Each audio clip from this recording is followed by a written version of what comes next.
Mangunguha tayo ngayon ng dahon sili. Ilalagay ko sa tinula kong manok na may paa. Sirado ko muna yung pintuan, mga kababayan. Kaya apat ang mata ko dahil nga mainit. Maaraw. Charot! Ito mga kababayan, dito tayo sa garden ko. Yan, mga kababayan, mamimitas tayo. Mga kababayan, mamimitas tayo ng siling dahon. Mga babayan, tingnan mo yung namin. Malalaki na po yung kamatis namin. Lahat na pipicturean ko. Bibidyohan ko, mga kababayan. Ayan. Mamitas na tayo. Mga kababayan, ito ba malalaki na naman yung sili. Kukuha tayo. Ayan. Ito. Ilalagay ko sa tinula.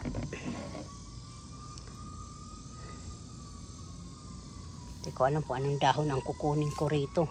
Ito na lang.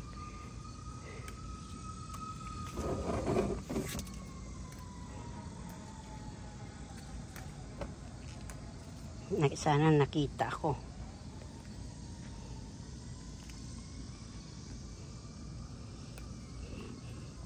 Nagpaalam naman ako ito Reiki bago. Kasi siya ito nagtatanim, mga kababayan. Alagang-alaga niya ito pag umuwi siya galing sa work. Inalagaan niya ito, kinukumusta niya ito, kinakausap niya ito parang tao. Nagaling siya sa trabaho, mga kababayan. Iwan lang natin. Parang konti pa yung nakukuha kong siling dahon. Dahon lang ang kukunin natin. Sana hindi magtampo kasi mainit pa eh.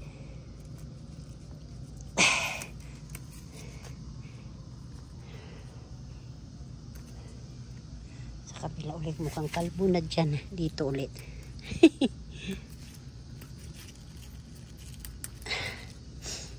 Tumutulong aking pibilo sa ilong. Charot.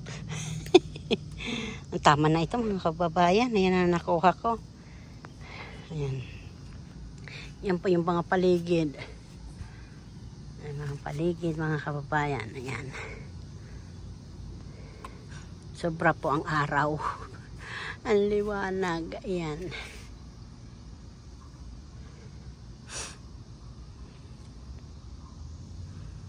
Ikot lang natin, ha.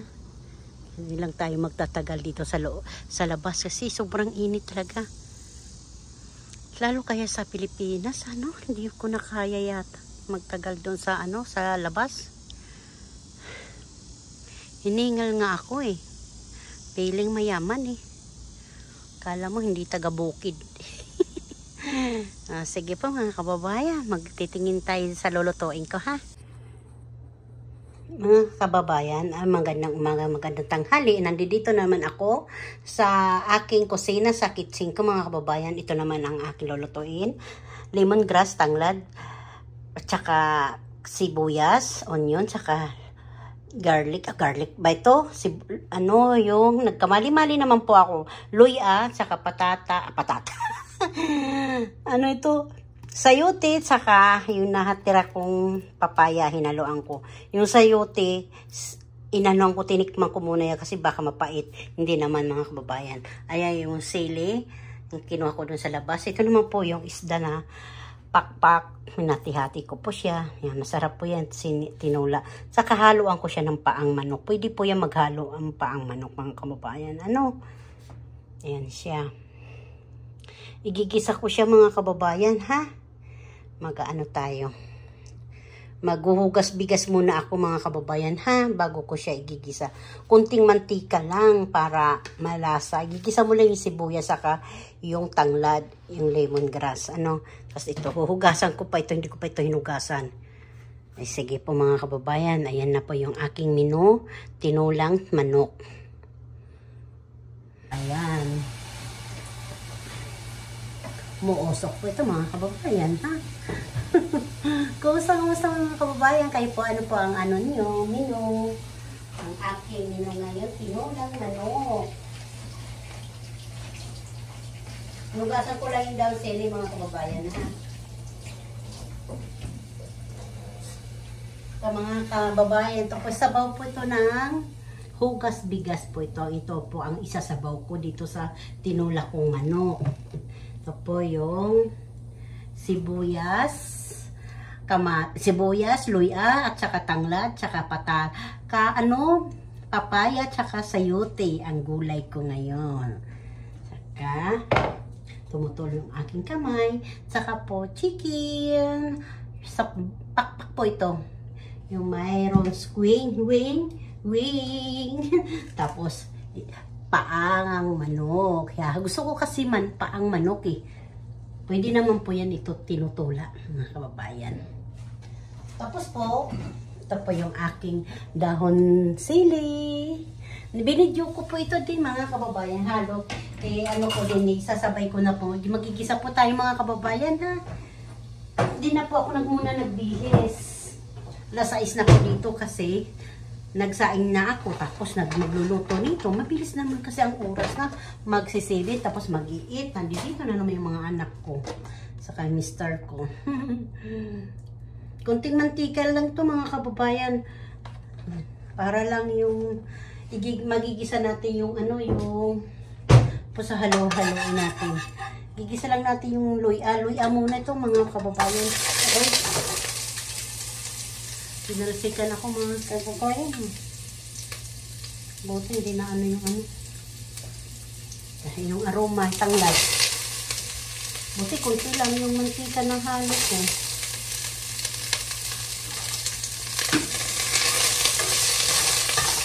Nausok na yung kawali ko, mga kababayan.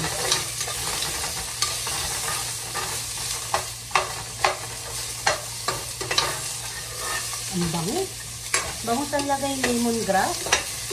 Saka yung luya. Nagsamang aroma.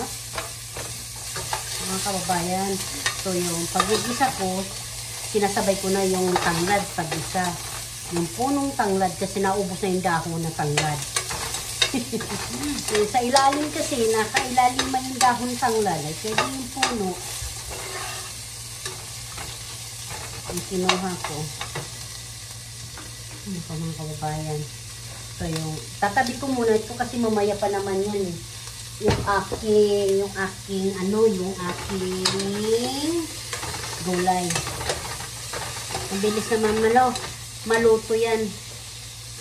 Parating sila, iniinit ko yan, mga kababayan. Minsan, hindi ko nainit sila na nag-iinit. Pag gusto nila sabaw. Haluin natin ganyan para yung sa ilalim, napupunta sa ibabaw. Ayan na. Ayan. Para pumaramis, yung sabaw.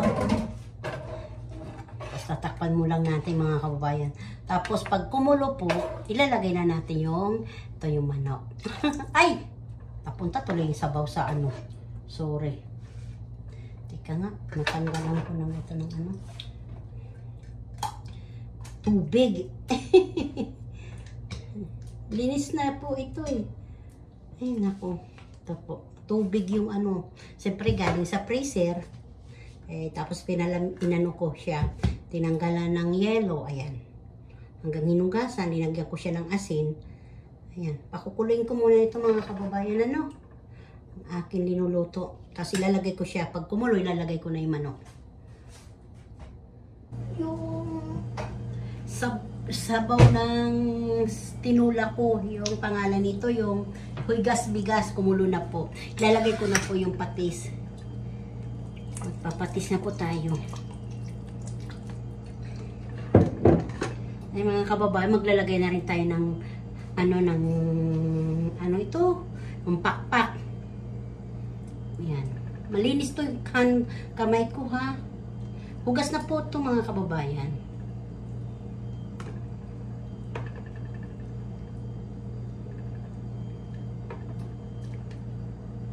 Kababayan, mamaya natin ilalagay yung yung gulay, Tapos natin.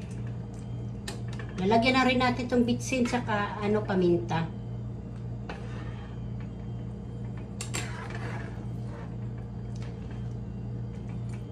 Sa bagay, pwede na rin yan ihalo kasi mukhang matigas yung di ba? Yung, tika mo na, mga kababayan, hugasan ko muna ito. Lalagyan ko kasi ito ng sandok eh.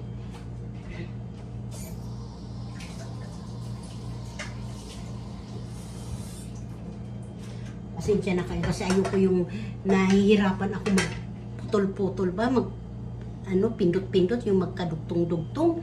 Nahihirapan po ako. Kasi yan na kayo na nakatalikod ako sa inyo, ha?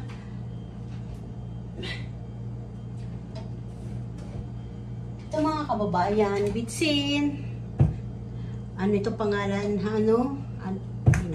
asin, saka pamintang durog, black pepper. Kunti lang natin ilalagay kasi mayroon ako down sili sa kasiling galing sa garden namin.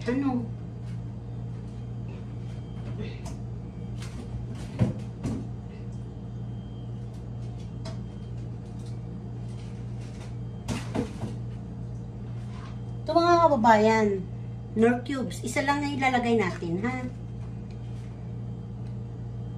Pwede mamaya ko na lang ilagay ang Knorr cubes pagpakunti na ang sabaw para maano ko na sigurado kung malasa na ba. Kasi mukhang marami pa eh. Saka hindi pa siya kumukulo mga kababayan.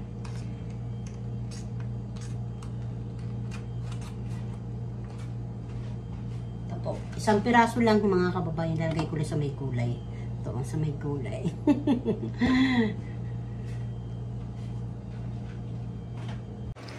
Mga kasimple, ito na po yung hinalo ko na yung papaya sa sayote. Ayan. Yung tanglad, ayan o. Hiniwa-hiwa ko lang yan mga kabayan. Ayan na po o. Diba? Pag nakita mo yung ganyan na, nagtik na yung paang manok, ibig sabihin yan po, luto na. Mga kababayan, lagyan natin yung ito po yung mga kababayan. Lagay na natin yung dahon sili saka yung sili. Hugas na po yan mga kababayan, ha. Tayo na lang natin kumulo ulit.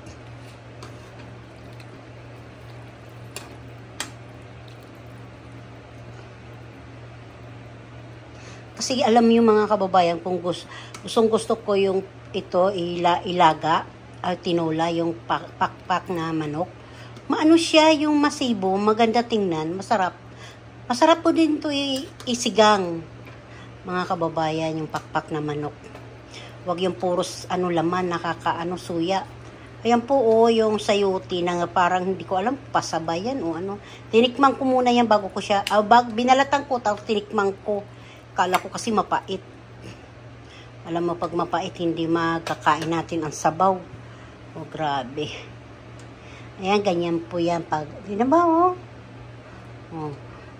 Kikita-kita mo yung healthy. Sarap po ito mga kababayan. Tapos yung kanin mo na sinangag. Tapos mainit o malamig. Tapos ang masarap din po ito, bigas na mais. Yung corn na mais. Iwas diabetic po. Tapos brown rice. Mga kababayan. Pag may mga edad-edad na tayo, brown rice na. Kailangan brown rice para hindi tayo magkaroon ng maraming asukal. Ayan. Kumulo na po. Paano po? Iinitin na lang yan pagdating ng mga anak ko saka mister ko. Mamaya pa yun, alas 8 ng gabi sila dadating kasi alas 11 ang pasok nila ng umaga eh. Tapos pumasok sila, ako naman pauwi na. Abala eh. Kuha na ng tuba. Charot! Ang sarap-sarap na po. Yan na, kumulo na po. Okay na po yan, mga kababayan. Off na siya. Mamaya natin siya takpan. Sarap. Siya ay hugas bigas po yan ang sabaw ko, ha. Hugas bigas mga kababayan. Hugas bigas. Ayan. Chicken feet, tsaka pakpak. Pwede na ako lumipad puntang Pilipinas dahil ang aking ulam, pakpak tsaka paa. Charot! Ay, mga kababayan, kain na nga tayo. Kain na kayo. Ako'y magpapahinga tapos maglilinis ako kaya sobrang init dito sa amin. Ngayon, August. Naku, August na ito. Hindi ko alam kung August 15 o 14 ba dito sa amin ngayon. Basta, ganun ang na yun. August 15 o 14. Titingnan ko pa ito sa kalendaryo ng aking cellphone kasi ang aking cellphone ginagamit ko nga sa pagbablog, sa pagbibideo mga kababayan.